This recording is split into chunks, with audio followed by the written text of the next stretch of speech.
Felicien ni izina rihabwa umwana w'umuhungu rikomoka mu rurimi rw'ikilatini Felicitas, rikaba risobanura unezerewe, ibyishimo, buhiriwe, uburumbuke.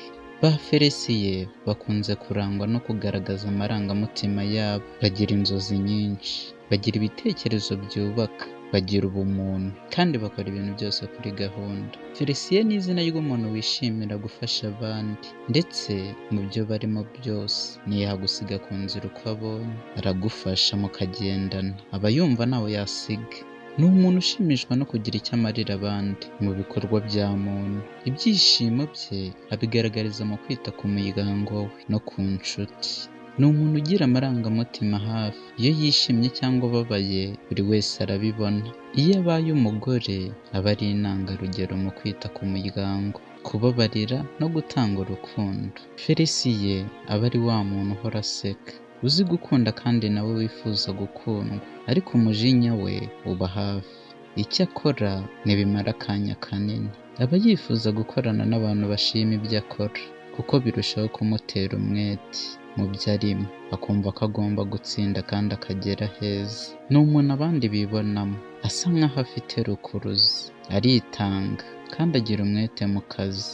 Ntajya abona ko ibintu byacitse, aba yumva bizarangira neza niyo yaba ari mu bibazo. Felicien ashobora gutegekwa n'abandi uko biboneye, bitewe n'ukuntu agira impuhwe, ndetse no kumva atahakanira umuntu ugize icyo amusaba kumukorera. Akunda vuba ariko ugasanga akomereka cyane mu rukundo rwe. Ni umuntu uba ushaka guhindura ibintu uko uburemere bwabyo bwaba bimeze kose.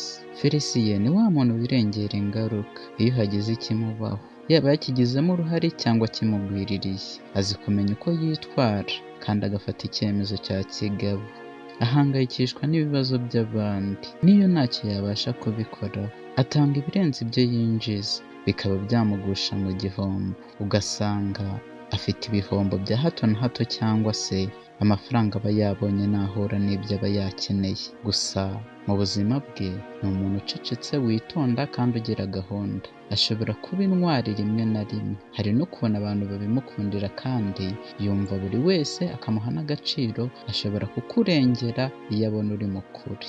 Imana ikomeze ibarinde, reka tuzasubire ubutaha. Mukomeze kugira ibihe byiza. Nawe jya handika ibitekerezo, wandikemo amazina wifuza ko tugusobanurira, yaba wowe ubwawe ndetse n'uwo muri mu rukundo. Nitwa Inshuti Jacques, ndabakunda.